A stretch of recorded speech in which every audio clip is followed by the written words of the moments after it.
But joining us right now is the Hall of Famer, currently writing for The Athletic. He also has the Starkville podcast, Mr. Jayson Stark. He's brought to us by Bet365, whatever the moment, it's never ordinary at Bet365. How are you today, Jason?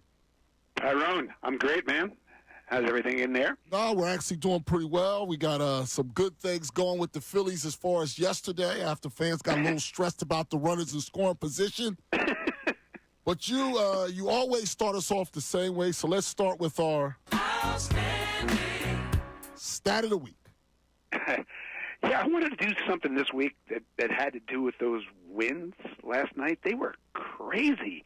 I never remember like the managers before a game getting win forecast updates, but that actually happened because they were expecting gusts up to 50 miles an hour, and balls that got up in the air, like in center field, some of them were moving 30 to 40 feet. It was wild. And so that's the preamble to this stat, which is on Bryce's home run last night. That was one of the highest, weirdest, most bizarre home runs I think we've ever seen hit in Citizens Bank Park. The launch angle on that thing, Tyrone, was 45 degrees. So, like if you imagine Tiger Woods hitting this furious sand wedge over a tree or something, that's what the swing was like, and that ball somehow went out. And let me just try to put that in perspective for you. You know what the league batting average is this season on balls hit with a 45-degree launch angle or greater? It's 0.23. Last year it was 0.19. So 2 out of every 100 balls are even a hit. There's only been one other home run hit across the whole sport on a ball like that this year, and that was hit in that minor league park in Tampa. You know what the batting average is at Citizens Bank Park on balls like that, at least since we started keeping track of this stuff? It's 0.21. So I kept looking. The only other home run ever hit by a Philly to right field in this park that was that high was by Ryan Howard 10 years ago. So think of what we saw there.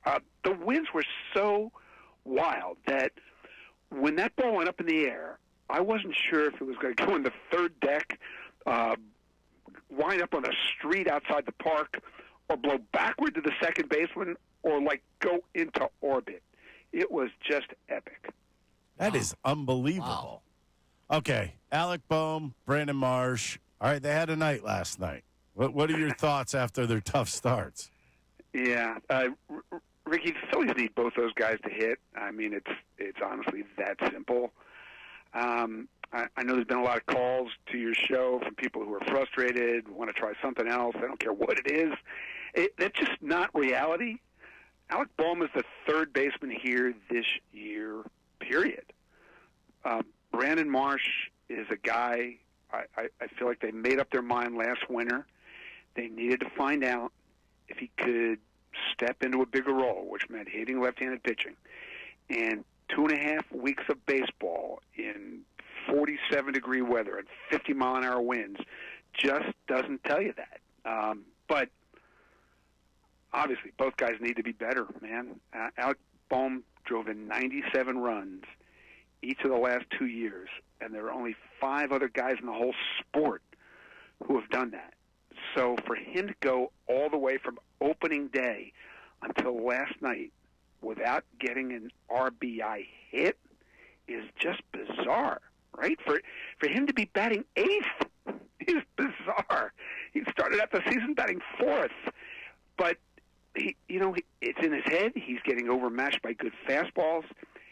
He's a guy who's always had a natural feel to hit, and to see him get attacked by fastballs and overmatched by fastballs this way, it doesn't compute. 5 hits all year off fastballs. 5. And Brandon Marsh had such a good spring. I mean, I'm not there all the time, but when I watched him, he had good at-bats against really good pitching. And that includes some of the best left-handers in the sport. So nobody saw this coming. no hits in his last 30 trips to the plate. I want to give you an idea how hard that is to do. The only other Phillies outfielder I could find in the last 100 years who went 12 games in a row without a hit was Aaron Altair. And nobody in 100 years has gone more than 12 in a row. So if he doesn't get a hit tonight, he's in literally uncharted territory. I just to sum it up, he has to figure this out.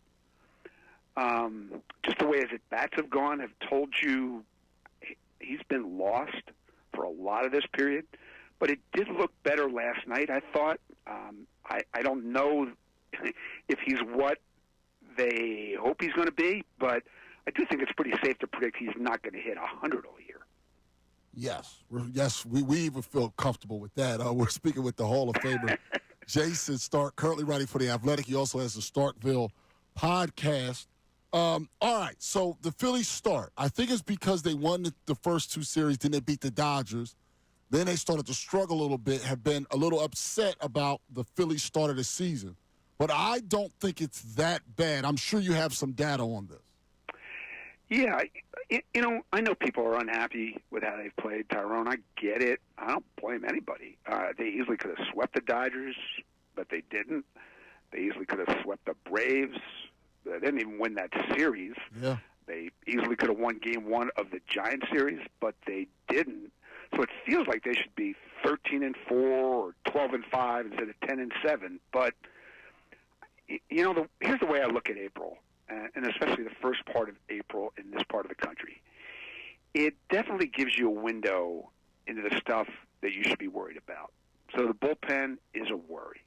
The outfield and how it's all going to fit together, that's a worry. But just take a step back. What did last April tell us about how October was going to go for this team? What did April of 2022 tell us about how that October was going to go? I would just be wary of overreacting. They're 10-7. The two teams that won the World Series here in the history of this franchise didn't have a record this good after 17 games. None of the last three Phillies playoff teams had a record this good. 6 of the last 8 Phillies playoff teams didn't have a record this good. So I'm not excusing anything. I'm just saying it's still early. And remember the starting pitchers that they run out there. With this rotation, this caliber of starting pitching, they should win a lot of games between now and July.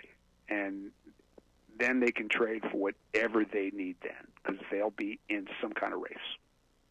All right.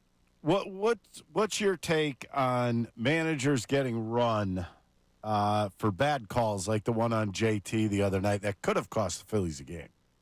Yeah, that was terrible. And I'll admit, the second that pitch got called a strike, I knew the three of us would be talking about that.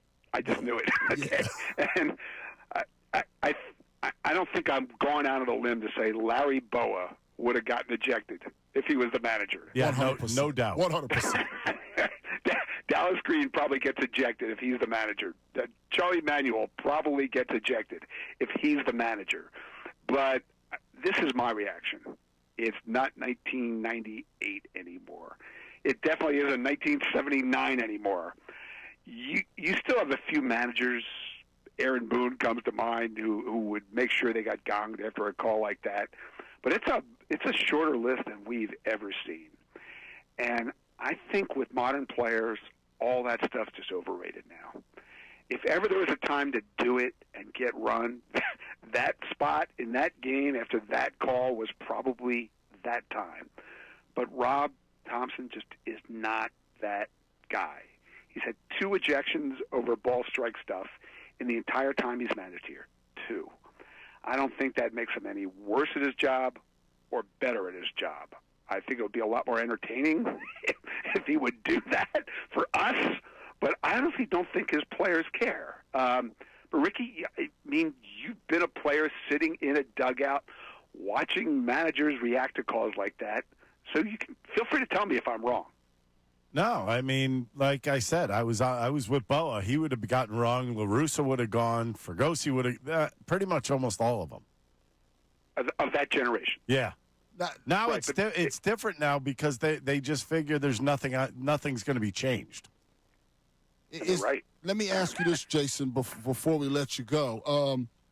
Is there value, though, when it's that bad? Because, I mean, if you usually are pretty, say, hey, it was a tough call, could go either way. That one started fair outside, stayed outside. It wasn't one of those pitches that broke. It was a clear ball from out of the hand. Yeah. So, and at the time, that would have loaded the bases and brought the tying run to the plate if they get that call correct.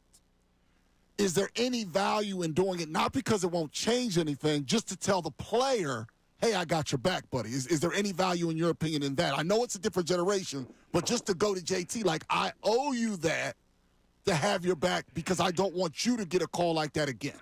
Is there any value there? Yeah, look, that's a really valid argument. I don't know that Rob Thompson can see where that pitch is from where he's standing. Fair. I know he can see how JT reacts to that call, and you don't see that much. But I would guess he didn't know how bad a call that was until after the game, or at least when he saw it on his iPad. So that could be part of it. I'm not saying that managers should never do a big deal. I do think there are times to do it. You just got to pick your spots. And I just don't know if he saw it to know how egregious it was. If that pitch is an inch off the ground and it's called a strike and he can see that, that's different. No, that's very fair. Now, listen, Jason, you are always the adult in the room. For sure. And we appreciate it, and that's why you're in 2 different Hall of Fames. Everybody should be reading what you do on The Athletic. Everybody should be listening to the Starkville podcast. We love having you on each and every week, and we'll talk to you next week. Thanks so much. Thanks so much, everybody, for watching. Really appreciate it. If you want more of this content, make sure you like and subscribe. And you can do that kind of over here if you want more of the best show ever.